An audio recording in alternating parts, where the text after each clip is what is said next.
Najlepša hvala. Lep pozdrav vsem skupaj, pozdravljeni panelisti, pozdravljeni gostje, udeleženci. Upam, da se slišimo, torej še zadnja današnja okrogla miza na temo tehnologij. Zdaj na tehnologije smo se že tako navadili, da so lahko na zadnjem mestu. Včasih so popularne, ko so bile vedno spredaj, danes je pa to malo drugače. Pa vendarle, jaz bi vseeno predstavil sodelujoče, torej zdravljenje gospod Borut Sever, direktor Fundacije za financiranje invalidskih in humanitarnih organizacij v Republiki Sloveniji, gospa Kristina Valenčič, generalna direktorica Direktorata za razvoj digitalnih rešitev in podatkovno ekonomijo na Ministrstvu za digitalno preobrazbo, potem gospod Tomaž Naliček, vodja Urada za razvoj in pametno skupnost Mestna občina Kranj, magister Arjen Veljak, vodja službe za digitalizacijo Mestne občine Ljubljana in pa profesor dr. Vlado Stankovski, Fakulteta za računalništvo in informatiko Univerze v Ljubljani. Dobrodošli vsi skupaj. Zdaj jaz tehnologijo uporabljam tudi zato, da imam tukaj pred sabo plontistek, pa v žepu imam še eno zelo pomembno tehnologijo, ki jo že nekaj časa malo sem to uporabljala, meni pa zdaj na zadnje leta malo pride prav. Pa vendarle, nove tehnologije in pa predvsem digitalna preobrazba so tematike, ki jih danes srečujemo praktično vsakodnevno, tako v poslovnem okolju, kot tudi v zasebnem življenju. S tehnologijo ostanemo in s tehnologijo gremo spat, torej z našimi pametnimi telefoni. Digitalna tehnologija vključuje digitalna preobrazba vključuje različne sodobne tehnologije in bi bila nekako strateška usmeritev vsake moderne družbe in pa države. Zdaj, k temu se pristopa lahko na različne načine, to je lahko pristopamo top-down, od zgoraj navzdol, ali pa mogoče bottom-up, torej od spodaj navzgor. In zdaj mogoče prvo vprašanje da gospe Valenčič, kako se država v Sloveniji tega zaveda oziroma loteva in pa kje nam digitalna preobrazba že izkazuje kakšne učinke ali rezultate? Hvala lepa, lep pozdrav sem tudi v mojem imenu in hvala za vprašanje in seveda povabilo tudi na to okroglo mizo. Dovolite mi sam sekundico, da se tudi jaz zahvalim vsem dobitnikom današnjih nagrad, ker so v bistvu tudi oni tisti, ki izkazujejo in se seveda trudijo za to, da skupaj v bistvu res delamo to digitalno preobrazbo. Predvsem pa seveda vsem tistim rešitvam, ki uporabljajo tudi naše skupne državne gradnike in rešitve, ker v bistvu le s skupnimi močmi smo lahko usmerjeni v končnega uporabnika. Namreč en državljan je hkrati tudi občan ali pa pač član nekega društva, karkoli, zato seveda so te sinergije nujne. Glede na to, da smo na okrogli mizi, ker je tema sodobna tehnologija, sem si jaz tudi prvošla, pa si pomagala, pa vprašanje, tole, ko mi je bilo zastavljeno, podobno, nekako, tudi povprašala ChatGPT, kaj pravi on o tem. In če mi dovolite, bom jaz tudi sploh kliska, ker si ga nisem zapisala, pa ona vsega pravi takole, bom naredila en kratek povzetek. Digitalna preobrazba je ključna strateška usmeritev za Slovenijo, kot tudi za mnoge druge moderne družbe, saj prinaša priložnosti za gospodarsko rast, boljšo kakovost življenja in večjo konkurenčnost na globalnem trgu. Slovenija se tega zaveda in pristopa k digitalni transformaciji tako od spodaj, torej na ravni podjetij, izobraževalnih institucij, poslovnih subjektov in državljanov, kot od zgoraj, na državni ravni, preko politik, zakonodaje in infrastrukture. In potem našteva strateške dokumente, med njimi strategijo digitalne Slovenije do leta 2030 in seveda področja, ki so izpostavljene na sami strategiji. Morda sam še zaključek, da ne berem celega, kar je kar dolg. Slovenija se digitalne preobrazbe loteva sistematično in celovito, kar vključuje usklajene ukrepe na državni ravni ter spodbujanje razvoja in inovacij na ravni podjetij in izobraževalnih institucij. Učinki teh naporov se že kažejo, bolj digitalno povezani družbi, konkurenčnejšem gospodarstvu in večji pripravljenosti za prihodnje izzive digitalne družbe. To pravi ChatGPT. Verjetno lahko prekimamo, se ni nič zmislil tukaj v tem delu. ChatGPT se je seveda posluževal vseh tistih javno dostopnih podatkov in informacij, da je lahko seveda na hitro zgeneriral tak odgovor, ki mu lahko seveda sam pritrdim. Morda dodam samo še tisto, kar ni našel v teh javnih javno dostopnih podatkih, je, da dejansko v bistvu se država tega res zaveda.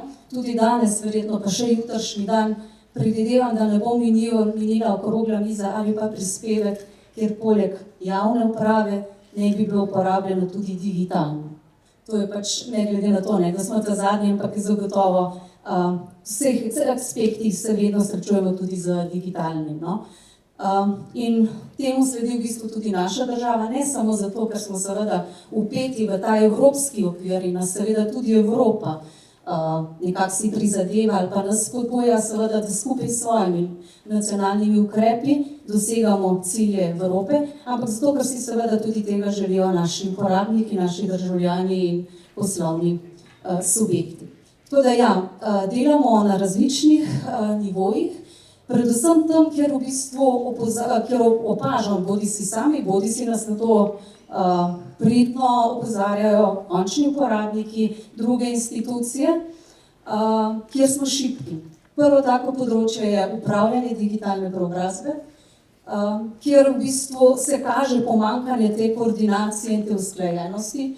Vidimo tudi pri konkretnih stvareh, da imamo številne različne storitve, uporabniki pa si želijo bolj poenotenih rešitev, ker zdaj je v vlogi pač, ne vem kaj, očeta, ki pelje otroka v šolo, kasneje se mu nekaj zgodi v službi, popoldne gre pač, ne vem, na košarko, da se malo razvedri.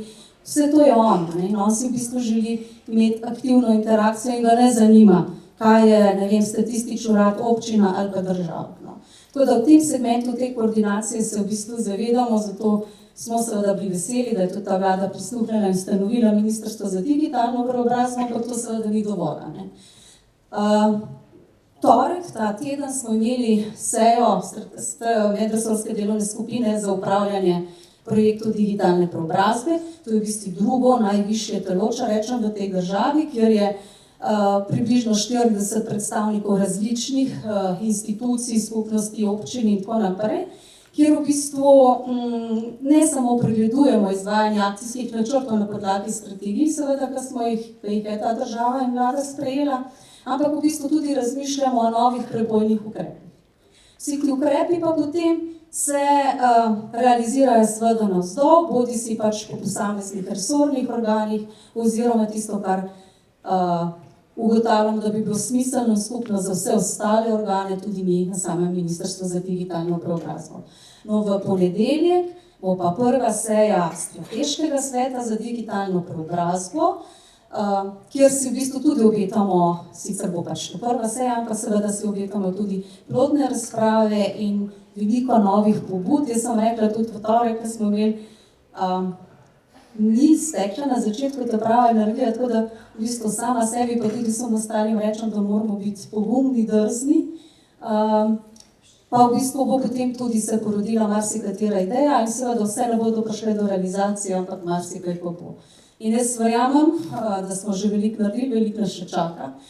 Veliko je dobrih projektov tudi na nivoju Evropske unije, kjer se tudi v bistvu trudimo, da glede pač v skladu z resursi, ki jih imamo, se priključujemo. Ena izmed takih, za katero ocenjujem sama, da bo v bistvu naredil tudi velik preskok pri uporabi storitev, digitalnih storitev, je Evropska denarnica, ki naj bi se začela v Evropi uporabljati obvezno od leta 2027. Zakaj? Iz dveh razlogov. Eno je zato seveda, ker bo obvezna in jo bomo morali uporabljati na celotnem EU območju. Drugič pa zato, ker ne bo obvezna samo za javne uprave, ampak tudi za gospodarstvo in za velike akterje na tem področju, recimo Google in podobne. Zakaj je to pomembno? Bom dala eno tako primerjavo.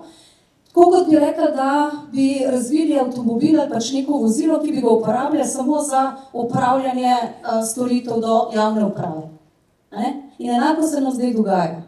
Mi v bistvu ne prodremo, ne pridemo do te prave uporabne vrednosti naših storitev, ki jih imamo, ker smo v bistvu preveč zaprti v krogu javne uprave in se moramo bolj povezovati tudi z gospodarstvom in širšimi drugimi javnimi storitvami. In recimo, en tak prvi poizkus je naša osebna izkaznica, kjer je uporabna zdaj recimo tudi v zdravstvene namene, pa ko se pogovarjam tako z ljudmi, ja, ampak marsikdo sploh ne ve. Pa ima novo osebno izkaznico v denarnici, ampak ne ve, da v bistvu lahko z njo gre tudi do lekarne, pa v bistvu tam opravi svoje, ali pa zdravniku pa enako to opravi svoje. Pa je to že v bistvu 2 leti, kar imamo možnost, da se to zgodi. Tako da vsi skupaj v bistvu se zavedamo, da samo s skupnimi močmi in usmerjeni v uporabnika lahko naredimo te prave rešitve. Toliko morda za začetek, pa če še kakšno pod vprašanje, pa kasneje bom še bolj. Hvala. Ja, torej, to, kar smo že danes slišali, komunikacija je pomembna tudi pri digitalizaciji oziroma digitalni preobrazbi. Zdaj, v digitalne preobrazbe ne bi imeli pač korist prav vsi, čisto vsak. In zdaj, v bistvu, bom rekel, če pogledamo tudi trajnostne cilje Združenih narodov, tudi tam je zelo poudarjeno, da v bistvu so stvari, ki se spreminjajo v družbi, ne samo v Sloveniji, ampak globalno, namenjene temu, da dobre stvari, ki nastajajo, dosežejo prav vsakega. Zdaj, gospod Sever, kako to vključenost ali pa morda nevključenost pri javnih storitvah občutijo tisti, ki so pogosto pri marsikakšnem napredku države ali pa družbe izključeni? Ja, hvala lepa in pozdrav še enkrat tudi v mojem imenu. Tu so morda težave še bolj izrazite. Ko pride do nekega razvoja, predvsem seveda na tehnološkem področju, to odpira velike možnosti, tako gospodarstvo, družbi, javni upravi, vsem nam koristi.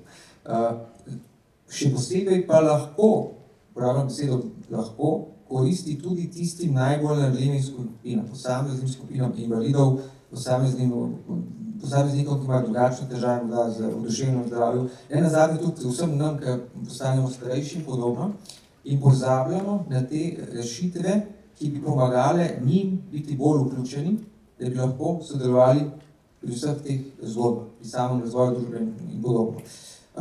In tu mislim, da je izziv, ki ga moramo naslavljati tudi država ali pa predvsem država, ker posamezne fakultete sodelujejo tako s humanitarnimi organizacijami, invalidskimi organizacijami, iščejo tehnološke rešitve, ampak te posamezne tehnološke rešitve je treba vključiti v sistem. Danes smo poslušali o nekaj res dobrih zgodbah, za katere pa sem prepričan, da se jih da še nadgraditi. Že zgolj v smislu dostopnosti, razumevanja. Vsako orodje mora biti tudi dostopno v različnih formatih. Med nami so ljudje, ki slabše vidijo, slišijo, ljudje, ki težje razumejo in podobno, in je treba v vse te vidike vključiti tudi to. In seveda, najprej sodelovanje stroke, potem mora temu prisluhniti država, tudi seveda javna uprava in vsi ostali.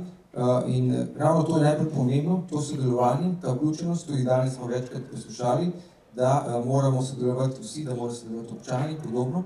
Tukaj bom jaz pa to misel rešil, sodelovati morajo vsi, vse ranljive skupine, spravi vsi. Ključno je tudi seveda, da se zagotavlja neka sredstva, pa danes smo že tudi o kohezijskih sredstvih in podobno. Tako da zelo pomembno je, da sodelujemo to morda tiste glavne misli. Hvala lepa. Zdaj, če pogledamo javne storitve, nekako ugotavljamo, da najbližje državljanom, ali pa če rečemo občanom, so prav zagotovo lokalne skupnosti, tista najbližja stična točka z občani. Gospod Lanišek, kakšen vidik na digitalno preobrazbo in pa uvajanje modernih tehnologij imate v mestni občini Kranj in kje lahko mogoče že vidimo kakšne učinke dela v zadnjih letih? Ja, hvala za povabilo in vprašanje. Pozdravljeni zdaj mestne občine Kranj kot tretji največji mestne občini v Sloveniji. Se je naš župan Rakovec, ki bi sicer lahko bil tukaj na Vesmene, pa se je moral upravičiti, ker ima še eno drugo zadevo in obisk. Rekel, dajte sem fanti, ki ste zadolženi za to odgovoriti. Čeprav je tisti, kar je ključno, najvišji po rangu ali pa v tem primeru župan je tisti, ki je najbolj odgovoren za to, ker v bistvu podpira spremembe ali jih pa pač lahko tudi ki kdaj zavira. Mi smo malo specifični, zato ker v Kranju je naš župan nekdanji direktor velike družbe, ker nekaj od nas je prihaja iz gospodarstva, se pravi ta prehod iz gospodarstva v javni sektor in nazaj tega v Sloveniji absolutno premalo. Ko greš v Sloveniji iz gospodarstva v javni sektor, ki se vpraša, kaj je stalo narobe, oziroma kaj, ampak v bistvu gre, moja osebna zgodba je ta, da je bil Rakovec moj mentor pred kar nekaj leti in po tej varianti, ko sem jaz v Švici na študiju na AMD-u, smo te stvari delali za švicarsko gospodarstvo in za Swisscom, pač ta 5G tehnologija, ki smo pač tam uvajali komercialno, je bila zgodba, kako to narediti v Kranju. Dajmo poskusiti. Kranje, ravno to manjši Ljubljani, da lahko marsikaj delamo hitro, pa tudi če tukaj napačna smer ni toliko škode. Ko smo poskušali, ali pa je poskušal, še vedno se enstvena ekipa pridružila, tako da je bilo en kup izgovorov, da se ne da, ni možnosti, zadnji izgovor je vedno pred tem, ko ni denarja, še da ni pravne osnove. Če boš nekaj Sloveniji biti, ni pravne osnove, se zadeva ne zgodi. Ti športniki ali pa malo gospodarstveniki, ki prihajamo, pa odgovor ne, ni bili sprejemljivo. In smo šli v to zgodbo v bistvu digitalne platforme kot enotna stvar, enotno podatkovno jezero, kam se stekajo vsaj jezerca podatkov in lahko z njim upravljaš. V poslovnem življenju smo navajeni na podlagi podatkov spremljati odločitev. Se ne rabiš več kot 15-20%, odločitev spremljaš in je to to. Najslabše pa spremljati odločitve na pamet in ne veš, kako je, ali pa tako, ko se je že zadnjih 15-20 let. V tem trčiš potem pa v kar nekaj različnih problemčkov, da ne rečem kakšnih zelo odprto vrtičkov, ko nekateri se počutijo malo bolj ogroženi, ker kar naenkrat je veliki brat, ki te gleda ali jih gleda. In naredijo vse, da se to ne zgodi. Kakorkoli, mi smo rekli, dajmo probati, ker in tukaj je župana takrat takoj v začetku mandata, dajmo z lokalnim gospodarstvom narediti eno zadevo. In sicer tam je ena naselje Mlaka, prav Mlaka se imenuje, pa druge pa Britov, tako da Kranj imam tako čudno. Mlaka, in dajmo narediti Mlako, pametno Mlako, zdaj mogoče ste to slišali, ampak to je 450 hiš, kjer smo imeli Gorki dva projekt, 26 milijonska investicija, nova kanalizacija, vodovod, elektrika in dajmo župana, dajte ga podjetja, ki delate tukaj s svojim lastnim časom, denarjem, senzorikom in tem, narediti pametno. Se pravi, mi vam damo brezplačno uporabo en tak tiskovnik, se pravi, mi smo ne plačali nič, ker vidite, kot smo imeli to ali pa ga niso imeli takrat. Vi imate pa svoj čas, resurse, znanje in tako naprej, se v tem tiskovniku igrate. Kaj vi dobite od tega, če vam uspe, potem imate tudi referenco pri tem velikem razpisu za veliko platformo, ki jo zdaj že mi imamo, Ljubljana pa tudi. Potem pridete noč, sicer sploh ne morate kandidirati, in je taka win-win situacija, plus področje, kjer si niso bili konkurenti, ker sicer sodelovanje ni možno. Ta zadeva je uspela in res taka luštna zgodba, v končni fazi tudi Evropska komisija, pa GRC Center Evropske komisije skupaj še z Gartnerjem, so prepoznali kot ena najboljših 5 praks v Evropi, kako se dela pametno mesto spodaj in vzhod. Se pravi, poleg nas še Rotterdam, Helsinki, Estonski Italij in pa portugalski Vojnarič. 100-stransko poročilo, ki ga lahko vidite na internetni strani, tak deep dive, strokovno znanstveno, pregledano in tukaj je dejansko bila to ena taka osnova, kjer smo mi tudi potem se odločili, kasneje smo šli z Ljubljano in Velenjem, še 5 mest, ampak 3 mesta mi je uspelo od 8 slovenskih, ki smo kandidirali, smo v skupini 100 podnebno neutralnih in pametnih lez do 2040. Skoraj smo pod podpisom pogodbe, kjer so pa potem še dala določena ostala sredstva na voljo zaradi enega takega pilotnega projekta, ki se je odvil kot zelo dobro, bil je tak pozitivna zgodba, na podlagi tega smo mi že v bistvu naredili tudi razpis, v poslu to pol leta, v javni pravi pa to 2 leti pa pol, pogajanj, konkurenčni dialog, ping-pong, levo-desno, ampak nam je uspel in jo imamo. Poleg tega pa še ta sistem mestne kartice, ker smo vedeli, da podatkovna jezera so lahko zanimiva, ker imamo podatke in na podlagi tega se odločitve sprejemajo, ampak kje tukaj v poslu je to, se pravi, kupac v središču vsega, ta customer centricity oziroma več osredotočenost na kupca. Pri nas mora pa to biti občan. In načeloma do zdaj se je dalo preživeti pred to informacijsko družbo, tudi s tem, da kaj ljudi veliko sprašuješ razen enkrat na 4 leta. Govorimo o volitve. Ostalo pa potem gre to po svojih potečenih praksah. Danes ti pa ljudje zelo hitro povejo, zelo direkt ali pa indirektno na socialnih omrežjih in je bolj, da ti imaš izsledil te zgodbe, zato smo tudi ljudi vključili, ampak mora biti z visoko stopnjo zaupanja. In zato smo mi šli to v našo kartico, sistem mestne kartice, ker smo jo razpisali sistem, da mora biti v bistvu dejansko uporaben kjerkoli po svetu. Mi smo razpisali naš produkt, se pogajali z različnimi bankami in je to v bistvu kartica mestne občine Kranj, kot se reče, ki jo poganjata ali pa Powered by Visa in NLB. Kjerkoli po svetu možna identifikacija, plačilo kjerkoli, predplačniško, če Kranj ne uporabiš kot tudi vseh sredstev, lahko uporabiš doma. In tretji del, ki pa najbolj zanimiv, je pa ta bonitetni sistem, realnostni sistem. Če govorimo o zelenem prehodu, mesta lahko rečemo, tega ne smeš delati in ljudje delajo točno to. Dajte se cepati, ljudje se zanašno cepati, zato ker ste vi to rekli. In je boljša varianta na korenček. Se pravi, če se zdaj boste zmislili avtobusi, peš in tako naprej, dobite toliko hrančkov, hranskih indic in zato lahko potem konvertirate v drugo zadevo in je to. Tako da tukaj je spet pravna osnova, ali bomo s tem škodovali proračun in tako naprej, ampak vse se da samo seveda, je kar nekaj izziva, veliko pogovorov z informacijsko pooblaščenko, ti stvari smo dali čez. Je pa kartica tudi malo taka, ni to zdaj njih Apple, ne, ampak je prva kartica tudi Leki, ki je dobro za slepenstvo govoriti, da jo lahko primete, veste kako je. Samo vse te stvari bo treba misliti.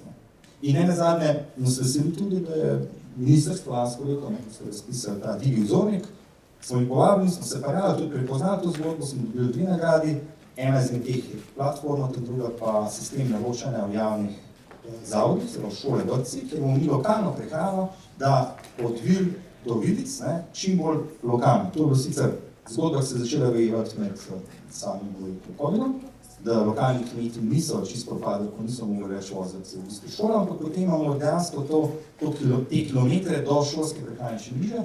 Ni lahko, ampak nam je uspelo narediti to platformo, ki je v bistvu spet se širi in je zanimiva. Predvsem pa je ključno to, da se ljudje zavedajo, da je, to je bistvo pametno mesto, ne da boš zdaj s temi tehnologijami ljudi nekaj umeroval ali pa navajal nekaj drugega, ker ljudje smo v osnovi, to vedno rečem, tako malena bitja, oziroma zelo radi nam je fino. Zdaj, težko boš nekomu rekel, da zdaj ne smeš delati tega in tega in boš se to slabše počutil, ker tega ne nobeno. Ampak enako, dobro ali bolje lahko živiš, ampak z nam sredstvi. In tukaj je ta vloga digitalne transformacije, ko lahko naredimo delitveno ekonomijo. Čist primer, mestna občina Kranj je prva izmed vseh občin, mislim, da so dosegli vozni park elektrificiran, se pravi osebna vozila, šol, vrtcev, in tako naprej, in to je 130 vozil električno. Vozila so v povprečju 5% časa na dan se vozijo, 25% časa so parkirane. Javni sektor, v 3 nekamo delati, a vsi avti so parkirani. Bomo še enkrat tak element, z močno identifikacijo, z močnim plačilnim delom in zadaj seveda tudi potem še možnost zavarovanja vozila in tako naprej, ti lahko ta iste avto z NFC tehnologijo odpreš, koliko ta ima to dolg in tako naprej, in ga najprej sodelavcem ponudiš, lahko pa tudi ostali javnosti in je bistveno, da je ta avto jutro do 7 zjutraj nazaj. Zdaj pa za nič evro, 1 evro na dan ali pa 100 evrov na dan, stvar mestnega sveta, kaj toče. Ampak na ta način je naš župan, ko je prišel in rekel, zdaj lansko leto je dal to ven, bo prvo mesto v regiji, ki bo v bistvu imelo gospodinstvo v povprečju 1 avto do 2030. Zdaj zaenkrat nekih večjih protestov še ni zunaj, pa tega še nisem dogajal. Ampak če to narediš ljudem in ne ponudiš alternative, potem imaš problem. Prav, javni prevoz, vse ostale stvari, in tukaj smo tudi s temi razpisi zdaj Evropske unije zaradi teh podnebnih lokalnih mest, ker so pilotni projekti, 100% nepovratnih sredstev, mislim, rezultano do pol, 2 nepovratnih sredstev, prišli do določene rešitve, kjer bomo to lahko mogoče. Je pa spet izziv, boš ti enkrat sledeni avtobus in ostali stvari, zdaj Ljubljana ima lastni vozni park, mi tudi ampak upravljeni koncesionarja. Ta koncesionar ni več toliko zainteresiran za vse te štose, ki se gre. Ker kar naenkrat vidimo, koliko zamuja ali ne, kar naenkrat vidimo, koliko je bilo karterij izprodanih in ne, in kar naenkrat se pa zgodi določenih pogodb sploh hočemo podpisati. Kako bi? To je tako, sicer malo izravno, ampak v osnovi ljudje, ko vidijo, da ti vse na enem mestu, se pravi, če plačuješ vse sploh plačuješ, zato ker smo še več ugodnosti, na drugi strani platforma, kjer imaš vse podatke na enem mestu, je to tisto, kjer v bistvu ne lutaš po mestu. Se pravi, ko hočeš parkirati, da ne parkiraš okrog, ampak veš, kjer lahko, da tudi rezerviraš in plačaš in ostale stvari. Nismo še tam, ne gre lahko, ampak vizijo naš župan ima, rekel je, da še kandidiral en mandat sigurno, se pravi do 2030, tako da bo treba pokazati še te ostale stvari, ki se ne dogajajo. Denarje je pa veliko, to je 2 milijardi skoraj, je pa res, da večino prek ministrstev. Izziv je seveda kako mestom, ker ste pravilno ugotovili, ko smo direktna podaljšana roka do občank in občanov, kako te storitve nuditi na najboljši način. Zdaj to se kar enkrat da, izziv je pa seveda vloge in ostale stvari, ker pa spet uradniki malo ne bi preveč spremljali. Ampak to je že druge izziva, ki se bo pa tudi sam sebe završil. Ok, hvala lepa. Zdaj, ko smo ravno pri občinah, pa ste omenili, da ste druga največja občina v Sloveniji, tretja. Zdaj vsi vemo, da pač je pa občina Ljubljana pa nekako največja in zato tudi nekako drugačna in mogoče malo posebna, še vedno pa manjša, če primerjamo kakšne metropole ali pa svetovna velja mesta. Pa vendar, magister Debeljak, kako mestna občina Ljubljana vidi digitalno preobrazbo, tako strateškega vidika in implementacije, kot tudi z vidika koristi le-te za prebivalce. Zdaj, kaj so največji izzivi za vodstvo, mogoče za informatike, pa tudi za zaposlanje nazaj? Najprej še enkrat lep pozdrav. Evo, v bistvu noter 6 vprašanj. Ja. Si krajni bil vedno tako zabaven.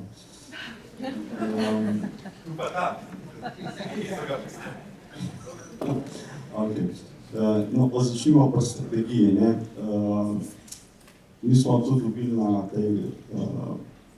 na tečaju za digozornika, je bila naša strategija nagrajena. Mislim, da z razlogom, ker je bila prva taka strategija na področju digitalne preobrazbe, da smo se lotili zelo na široko, se pravi, želeli smo zajeti digitalno preobrazbo celostno, se pravi, da gledamo na celostnega vidika, kar pomeni ne samo strani tehnologije ali pa nekih podatkov, ampak vse, se pravi, vključujemo vse gradnike digitalne preobrazbe. Velik del tega in bistven del tega seveda so pa ljudje.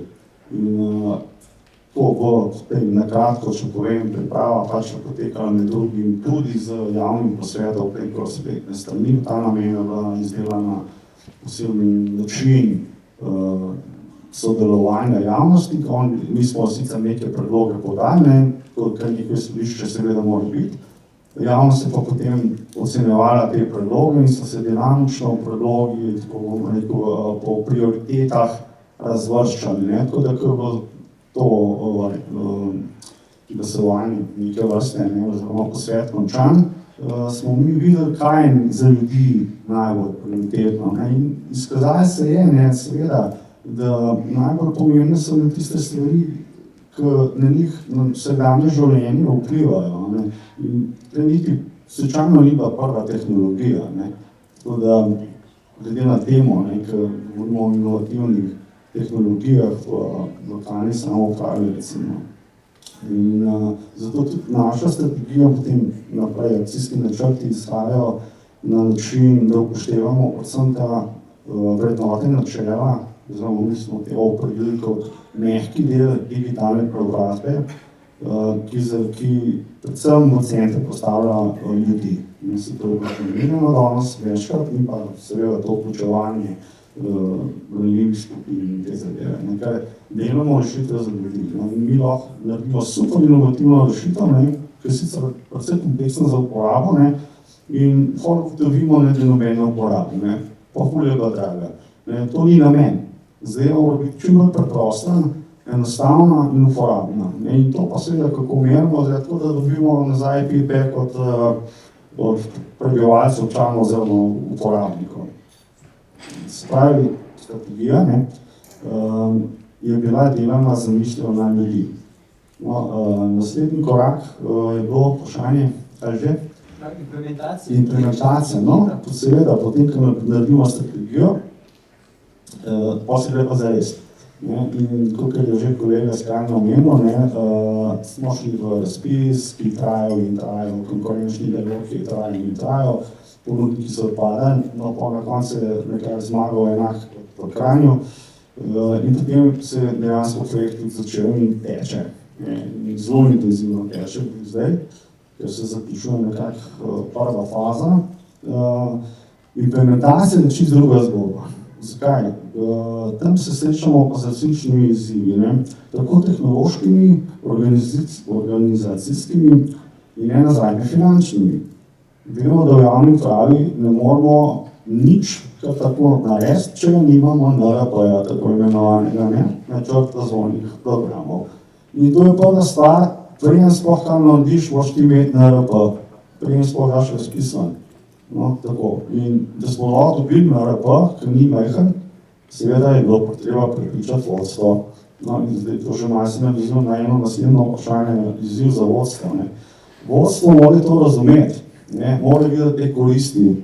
Mi informatiki, pa tudi kolegi z drugih področij, ker to je bolj multidisciplinarno področje, da ne bomo to inašali z informatiko, je bila kar težka naloga, ker naš župan je super, ampak je zahtevan in njega moraš res znati prepričati, ker jaz vem, kako je pri njemu. To si zmagal, v bistvu še nisi zmagal. Ti si dobil samo mandat, recimo 2 leti in po 3 letih boš vprašan. Dragi učenec, kje si. Ne? In rezultati morajo biti. In tako da to je zelo zahtevna naloga. No, tako da smo potem ta korak naredili in začeli z delom. In v praksi se potem pokazalo, da so neke stvari, ki so bile v času konkurenčnega dialoga zelo tako nekako jasne ali pa vse predstavljene kot jasne, so se skazali za manj jasne.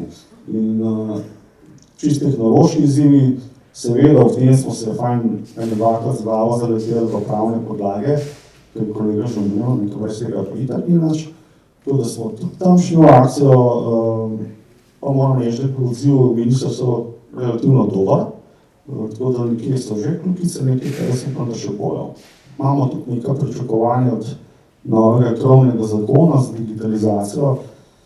Želeli si bi, da bi bil tak, da bo ta zadoščal za vse. Da nam ne bo treba brskati po vseh ostalih zakonodaji, kaj piše na temo digitalizacije pa integracije ali pa podatkov, ker seveda tega notar ni, ker so zakoni stari 20-30 let. Tako da to je naše upanje, no bomo videli, če bo zaživelo. Majke Kristina Belen, ki je bližnji ministrstvo. Tako. No, torej implementacija je pa kompleksna. No, jaz mislim, da kolega mi lahko potrdi. Zelo pomemben je imeti vlastni kader, ki ima dosti širine, pa to nam mislim samo tehničnega, ampak da ima nekaj izkušnje tudi z vodenjem projektov, ker to je ključno, ker če bomo prepustili ponudniku v celoti, ne bo tako, kar si želimo, ne bomo dobili neko tretjo zgodbo.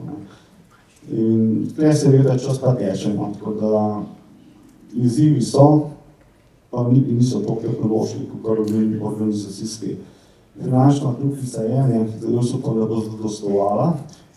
Seveda pa spremljamo te evropske razpise, kot je že kolega omenil, tudi različne, ne samo ta misija, tudi druge, ker mislim, da je res ta evropski kapital, ki ga moramo maksimalno izkoristiti. Pa da nam pa dolg, bi samo še za konec mogoče to, da mi ponudnikov teh platform ali pa drugih rešitev zelo, po domače rečeno, težimo, da če rešitev ne bo preprosta za uporabo in da bomo videli, da uporabniki ne uporabljajo, da v bistvu smo vsi izgubili. In mi in oni. In potem nas bo tudi še kdo vprašal pozdravljeno, kam ste pa dali ta dan. In tega si noben ne želi, tudi jaz upam, da nam bo uspel, trudimo se, če bo pokazal, bo uporabno. Hvala lepa za odgovor. Profesor Stankovski, zdaj nekako v akademskem okolju bi pa pričakovali, oziroma verjetno je tako, najnovejšo znanost, najnovejše odkritje, najnovejše raziskave, vsi ti najnovejši potenciali modernih tehnologij, kot je umetna inteligenca, bokovne verige. V bistvu, kaj nam te tehnologije nudijo z vidika koristi za državo in pa družbo, kaj je uporabnega, kaj je modna muha, kako vi vidite, te moderne tehnologije pa uvajanje v naše življenje? Hvala za vprašanje in lepo vsi pozdravljeni. Najprej bi še povedal malo o tem, kar ste govorili, da se mi zdi čudovito, da občine tako super napredne projekte imajo in da če boste začeli mogoče deliti te Prešernove kroglice, razmislim, če se veselim. Zdaj, te tehnologije, ki jih seveda razvijamo, recimo na naši fakulteti poteka ogromno nekih tehnološko-inovacijskih raziskovalnih projektov. Sam recimo vodim 6 evropskih in 4 domače projekte, ki so vsi se nanašajo na te nove tehnologije. Ampak najprej bi, glede na to, da je to konferenca, ki se nanaša tudi na vse te ostale vidike, bi rad malo ta širši pogled teh tehnologij bi rad povedal. Tu opažam, kot učitelj na fakulteti, ker se soočamo tudi z razvojem tehnologij in delom s tehnologijami, eno tako pomanjkljivost, to je pomanjkljivost kadrov. In predvidevam, da v javnem sistemu pač dobiti dobre strokovnjake, zato smo se pogovarjali o tem, kaj tehnologija sploh omogoča. Tehnologije danes omogočajo vse, kar si lahko praktično nekdo zaželi. V bistvu je zelo pomembno, da vemo kot družba in kot ljudje, ki recimo verjetno delamo z različnimi problemi, recimo vidimo problematiko invalidov, recimo, ne.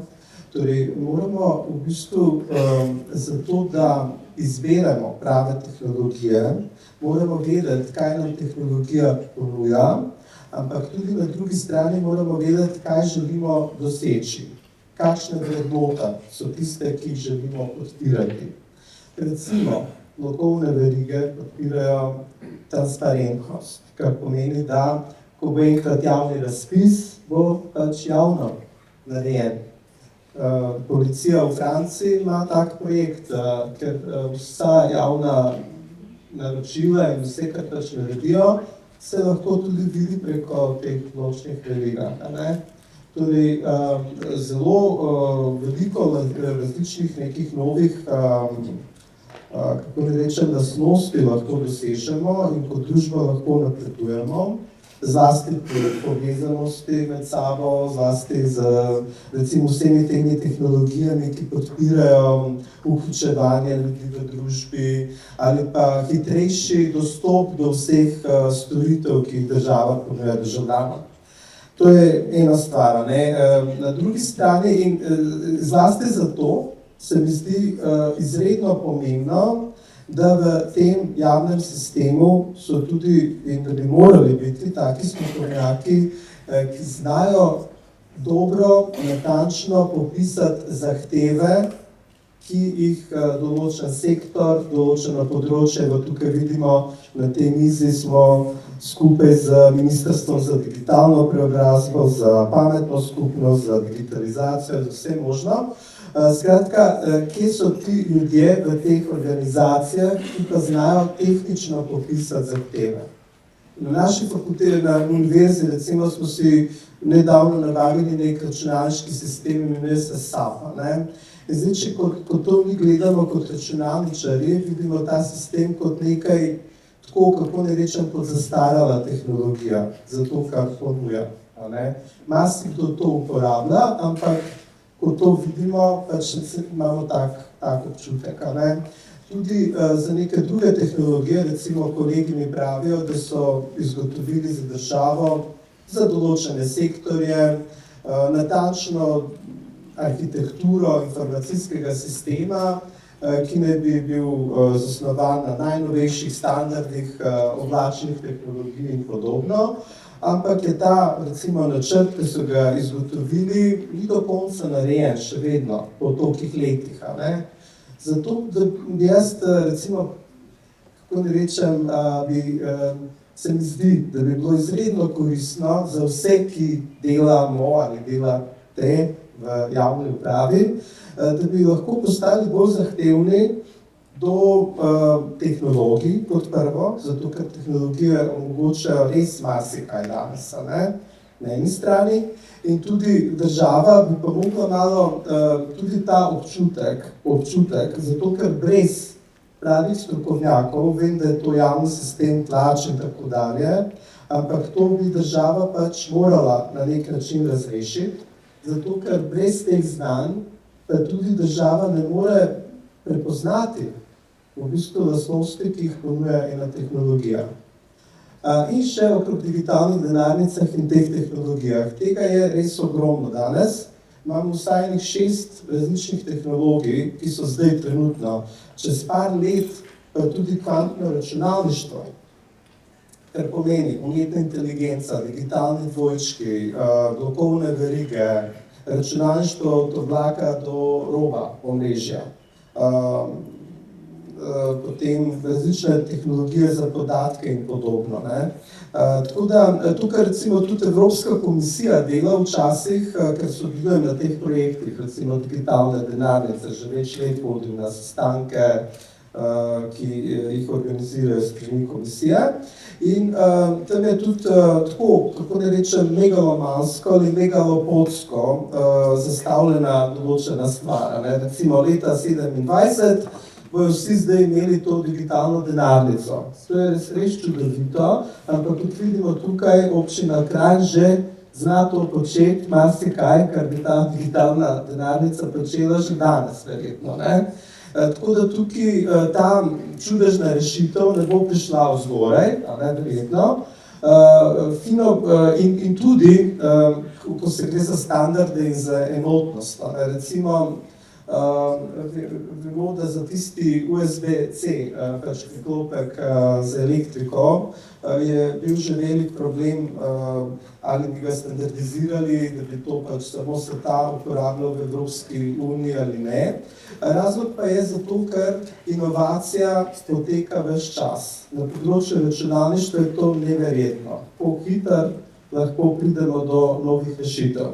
Tako da tudi za te digitalne denarnice si ne predstavljam, da bi lahko en faktor, kot je komisija ali pa nek board, lahko določil, ok, to bo zdaj ta denarnica, čez nekaj let bo spet ena nova umetna inteligenca, kako bomo to integrirali notri. Tako da ogromno je tega in zdaj ne vem, če bi lahko razlagal veliko o tehnologijah, zato ker je to res veliko tega, ampak lahko si predstavljamo, da vse, kar si želimo, se lahko sprogramira in da bi v javni upravi mogli biti bistveno bolj zahtevnejši do tega, kaj dobimo in uporabljamo kot ena računalniška tehnologija. Hvala. Hvala za odgovor. Jaz vmes, ko smo začeli tole okroglo mizo, sem se spomnil, da sem vam pozabil povedati, da vam tam gor pripravljeno QR kodo, ampak potem sem gotovo, da ljudje so to sami pogruntali, tehnologija nam je domača, vprašanje so se začela tukaj pojavljati, tako da stvari funkcionirajo, ne da bi rabili kakšna konkretna navodila. Se pravi, vidimo, da v bistvu s tehnologijo živimo in da nam je znana in da nam je blizu. Zdaj, mogoče eno vprašanje se tukaj pojavilo, pa bi mogoče ravno zato, ker smo tukaj v publiki danes zaposleni v javnem sektorju, vprašal pa profesora Stankovskega, kje pa vi recimo vidite, da bi javni sektor prav recimo konkretno zaposleni lahko izkorišča te moderne tehnologije, recimo umetno inteligenco, mogoče tudi blokovne verige, čisto enostavno pri vsakdanjem delu. Tukaj je res ogromno možnosti za izboljšave. Recimo možnosti za izboljšave so na področju procesov. Zdaj jaz ne vem, koliko in kakšne storitve vse lahko pokriva javna uprava, vse to pač, kar država ima, ampak recimo tudi upravne enote, recimo kot primer. Ene enote delajo, recimo pač na eni prideš takoj na vrsto, če greš v Ljubljano, pač je ogromno nekih postopkov in tako dalje. Tako da razporejanje opravil, recimo. Tukaj je ogromno tehnologij iz računalništva, ki razporejajo pravila že več 10 let. In se jih da danes zelo učinkovito postaviti skupaj za to umetno inteligenco in podobno v nek realen kontekst in se tam lahko avtomatično vidi, kdo, kaj, kako, komu dodeliti kakšen predmet, kje smo s katerim predmetom in podobno. Recimo optimizacija procesov se mi zdi, da je lahko izredno, jaz bi si predstavil, da je za večkratnik izboljšave možno.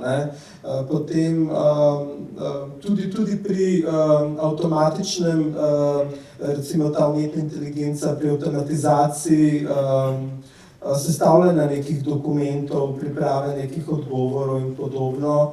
S tem, da je treba biti pozoren, to veste, recimo tudi na teh dogodkih ala zdaj v Ameriki volitve in potem, ko poslušam na internetu, ko so neki pravniki pač vzeli odgovor od ChatGPT-ja, in potem je tam citacija, ki ne obstaja. ChatGPT je v bistvu tudi še zmeri klasičen algoritem, v bistvu računalniški in ta lahko cikla, zlasti pri kompleksnih problemih in to ne bo nikoli drugače. Torej tudi še 1000 let v prihodnosti bodo ti Turingovi stroji pač ciklali pri kompleksnih problemih. Potem pa še seveda tehnologija mikrodokazil, to imamo mi že neke rešitve na fakulteti. S temi recimo bi lahko poenostavili izredno delo z dokumenti in verodostojnostjo izmenjave dokumentov med različnimi sektorji in tudi v odnosu z državljani. Recimo, kje se preverjajo kakšni dokumenti, koliko je treba preveriti nečesa. Ti postopki se lahko bistveno bolj izboljšajo. Torej, mi imamo take projekte na temo mikrodokazila na področju izobraževanja, potem na področju digitalnih registrov podjetij in tudi na področju socialne varnosti. Ti delamo na ravni Evropske komisije, v bistvu skupaj z mednarodnimi partnerji. Vprašanje je bilo mogoče malo izravno z tega vidika, ker nekdo v publiki je vprašal, kako je s pridobivanjem licenc za ChatGPT v javni upravi. Mogoče to nekako gre za upravne enote in zdaj je to naslovljeno na Ministrstvo za digitalno preobrazbo verjetno? Ja, predvidevam. Mislim, kar se tiče državne uprave, govorim zdaj, je situacija sledeča. Ja, dobili smo že več pobud po tem, da bi se odzvali na potrebe posameznih organov oziroma uporabnikov znotraj teh organov, seveda, po licencah za uporabo ChatGPT-ja. Naš odgovor je bil sledeč, mi v letošnjem letu nismo imeli v proračunskih sredstvih namenjena sredstva za tovrstne stvari, tako da dajemo priporočilo, da začasno tisti organi, ki imate tovrstne potrebe, to nabavite ločeno samostojno, ampak za kratko časovno obdobje, ker bomo mi zdaj naredili povpraševanje po potrebah in na podlagi teh potreb potem tudi pripravili skupno javno naročilo, ampak kot je bilo prej omenjeno, izhajati moramo dejansko iz potreb, pa videti v bistvu, v kakšni meri sodobne tehnologije tudi uporabljate. Taka orodja, kot so recimo ChatGPT, pa obstajajo seveda tudi druga sorodna orodja, ni samo ChatGPT tisti, ki bi nam lahko pomagal, je seveda lahko dobrodošlo orodje ali pa pripomoček pri vsakdanjem delu, vendar ne v vseh segmentih. Nekaj to, kar sem jaz prej rekla, seveda dela na javno dostopnih podatkih, marsikaj tam, kjer pa vi upravljate svoje procese, pa seveda teh podatkov ni in jih ni upošteval, ker vsak algoritem je treba postaviti v nek kontekst. In če tega konteksta ne postavimo, potem dobimo lahko tudi odgovor, ki ni napačen, ampak ne sodi pa ni odgovoril na naše vprašanje. Tako da ja, pripravljamo, delamo pa tudi več stvari, kar se tiče teh sodobnih tehnologij, jaz se strinjam in vse, kar je tudi gospod profesor povedal, drži, mi v bistvu imamo velike potenciale in priložnosti, da bi optimizirali procese v državni upravi in tukaj tudi s pomočjo sodobnih tehnologij, vendar morajo z roko v roki človeški faktor, se pravi usposobljeni uporabniki, organizacijski, v katerega sodim razne krajevne pristojnosti, pa lastništvo podatkov, pa tako naprej in temu primerno seveda tudi zakonodajni okvir. Absolutno vse je mogočeno, vse se da in zato v bistvu jaz pravim, da je treba samo vztrajati. Mogoče še eno vprašanje za vas, malo konkretno bi rekel, kaj je storjenega v smeri razvoja izdaje gradbenega in uporabnega dovoljenja, ko govorimo o digitalizaciji? Ja, zdaj Ministrstvo za digitalno preobrazbo je nekako odgovorno za digitalno preobrazbo, torej koordinira pa razvija skupne informacijske rešitve. Drugače pa seveda obstajajo, mi temu rečemo tako v našem žargonu, sektorsko specifične informacijske rešitve, kot so recimo tudi e-graditev, e-prostor, e-prostor po okviru tega e-graditev, e-plan. Ta projekt vodi Ministrstvo za MNVP, torej za naravne vire in prostor, kjer že poteka uvedba na upravne enote, torej tega dela e-graditve, kjer mislim, da so zdaj po Primorskem, če se ne motim, gledam, če vidim tle kakšnega iz MNVP-ja, pa nikjer nobenega ne zasledim, ampak vem, da so upravne enote, pa me bodo lahko korigirali, vem, da so bili na upravni enoti Postojna, Ilirska Bistrica, Cerknica in se zdaj selijo na Primorsko. Se pravi na obalu, no. Tako da imajo plan, da v bistvu v letu 2025 uvedejo e-graditev na celotno področje Republike Slovenije. Zdaj, ta e-graditev je zelo kompleksna, ne, ker ne vključuje samo upravnih enot, ampak seveda tudi vseh ostalih deležnikov v tem procesu, različnih soglasodajalcev, mnenjodajalcev in tako naprej pa ogromno, ne. Od javnih podjetij do pač raznih kulturnih zavodov in tako naprej. No. Tako da je kompleksen projekt, ampak se delajo hkrati pa ministrstvo, GURS in še 4 druge organizacije v bistvu tudi vodijo iz sredstev za načrte za okrevanje in odpornost.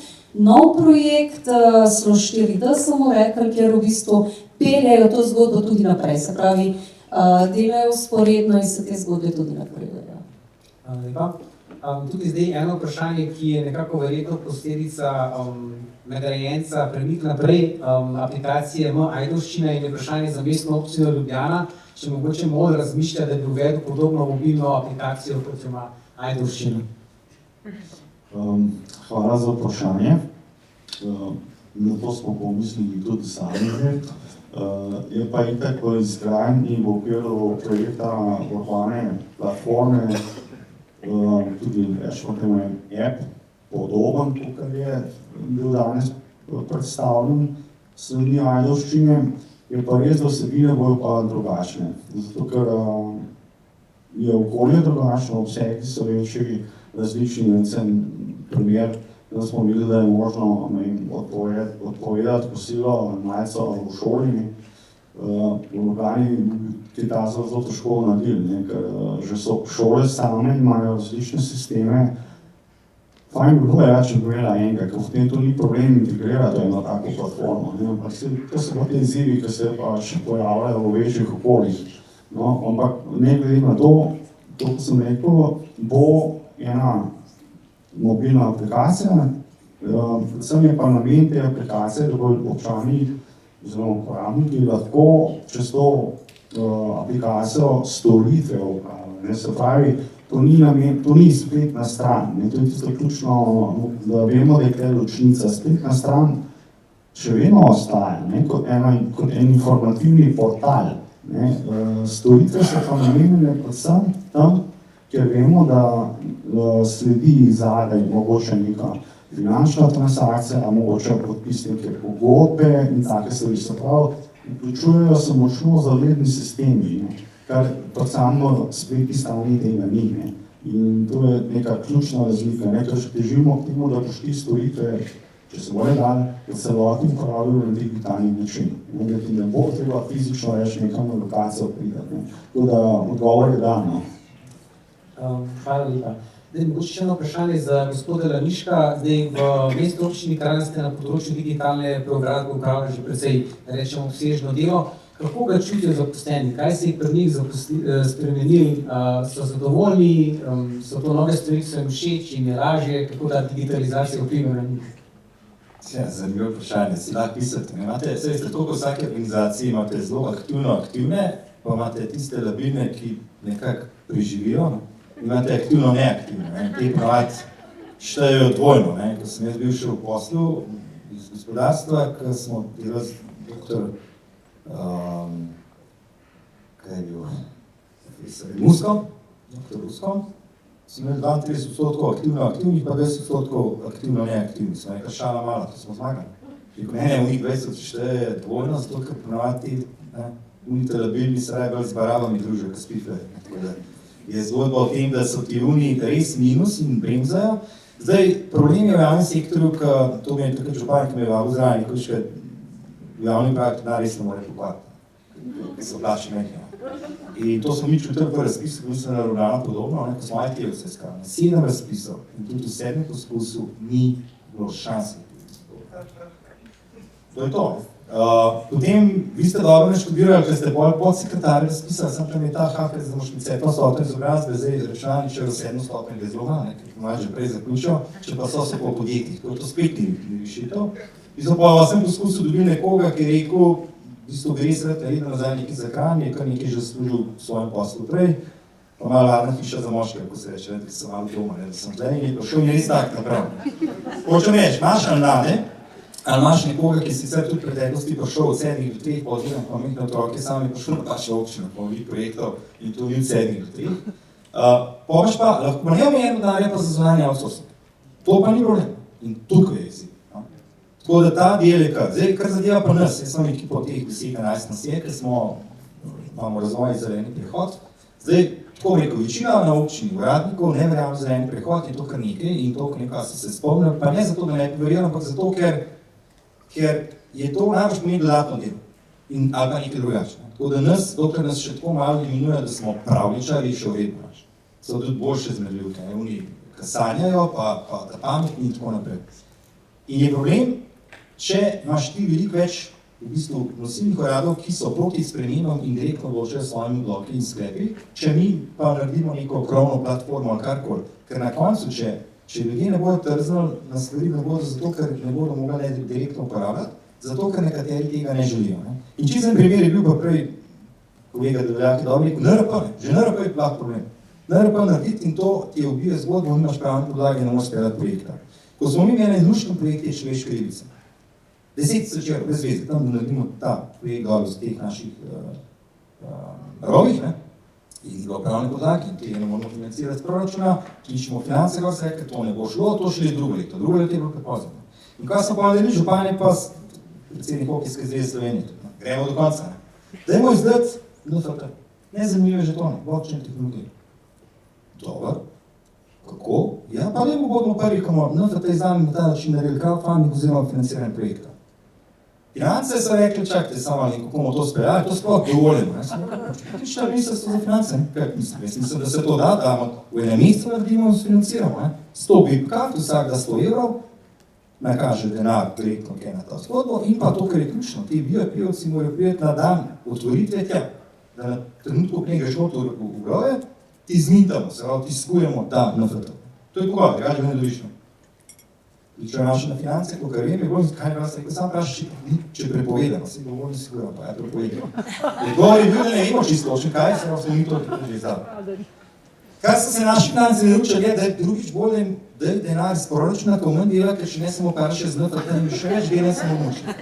Ampak na ta način lahko prebiješ, no, sta projekt živi na ta način, imamo pa še en drug problem, se ga že napredujo in župan je tudi rekel, imamo pač prvi spomenik Bitcoina na svetu. Veste, na tem prosodišču je ta prednati Bitcoin z leta 2018, uradno prvi Bitcoin spomenik na svetu, ki sta ga takrat podarila Bitstamp pa TFS, tehnološko zelo dobre firme. No? Zdaj se pa ogrejajo že vas kakšne druge firme tudi zato, da bi imeli sponsor in bi so pripravili tudi mogoče nekaj narediti. No? In spet župan rekel, ne, mesto, dajmo ga dati občankam in občanom. V tej smeri odprti digitalnih dinamic, zato ker imamo tudi to infrastrukturo, da imamo take dinamice. In v primeru, če nas je 60 000, pa neka firma donira Kranju 60 000, dobi vsak Kranjčanka 1 evro v NFT. Če financira 600 000, bo vsak imel 10, če bo dal pa slučajno 6 milijonov, pa vsak 100 evrov, ki ga potem na metaverse lahko naprej imaš kot to. Te stvari imamo tudi v te originalne NFT tukaj. Pa zadnja samo še to govorimo tudi našim uradnikom, ChatGPT, sicer je zunanji svet, drugi je pa razni kopiloti in ostale stvari, kot in notranje dokumente upoštevajo in tukaj zadeva postane zanimiva. Tukaj upam tudi, da bo zakon o digitalni preobrazbi, da bomo imeli dovolj vanjškem sistemu, da šarijo po naših notranjih dokumentih in ostajajo podatke noter, ker je primer kolega iz severnih dežel, recimo 20 milijonski projekt nekih graditev tunelov in cest, ko imaš ti 10 ponudnikov, ta dolge, se pravi, kup kilogramov dokumentacije, ki so se jo 6 oziroma 7 uradnikov lotili in se jo pol pregledali en mesec, da so dobili zmagovalca, se pravi, z vsemi pregledami referencami. Ne ChatGPT, ampak recimo kopiloti oziroma taki, so to naredili v 2 minutah. 2 minutah. En mesec so oni rašli še čez celotno zgodbo, na koncu bo tudi isto. To je pa sprememba. Imamo zdaj en primer, ko smo širili, pa to je zadnje, da zaključam, ta parkirna območja, iz starega mislim, je še za zaledne in zdaj kar enkrat imamo še enkrat več dovoljnic. Prva reakcija vodja nekega je še 2 dodatna zaposlena, ki jih tere težko dobiš v dovoljenje. Zdaj razmišljaj drugače, se ti lahko ta vodja naredijo še 3-krat več dovoljenj, hoče sam pametno uporabi, ker te v bistvu relativno poceni zaposleni preko, če jih kritijo dodatno. Sami pa res ne treba uporabljati, ne pol ga imeti samo za to, da znaš. To, da so orodja, ki se da, je pa res, da ko je neka sprememba, smo ljudje v osnovi dela bitja in se ne želimo spremeniti, In zdaj, če pa tem ne uživaš, je to problem. Zato marsikoga problem, ampak je treba problem rešiti samo na to, da večinoma je ključen strah. Strah, ko ta strah nekako predstaviš naprej, jaz mislim, da bo marsikdo zelo z veseljem šel v to spoznanje. Hvala za odgovor. Zdaj, meni so zagrozili resno, da moram 10 do 6 končati, zato ker bodo potem to dvorano predelali v nekaj drugega. Tudi jaz bi se zahvalil vsem udeležencem okrogle mize za pripravljen split, za odgovore, za predstavitve, zahvalil se mi publiki za poslušanje, za vprašanja. Tako da upam, da nam tehnologija pomaga vsem nam, tudi kakšnim posebnim skupinam, marginalnim in tako naprej, da bomo vsi bolje živeli. Zato je fajn, da jo uporabljamo. Tako da lepo se imejte še naprej, pa se vidimo v nadaljevanju.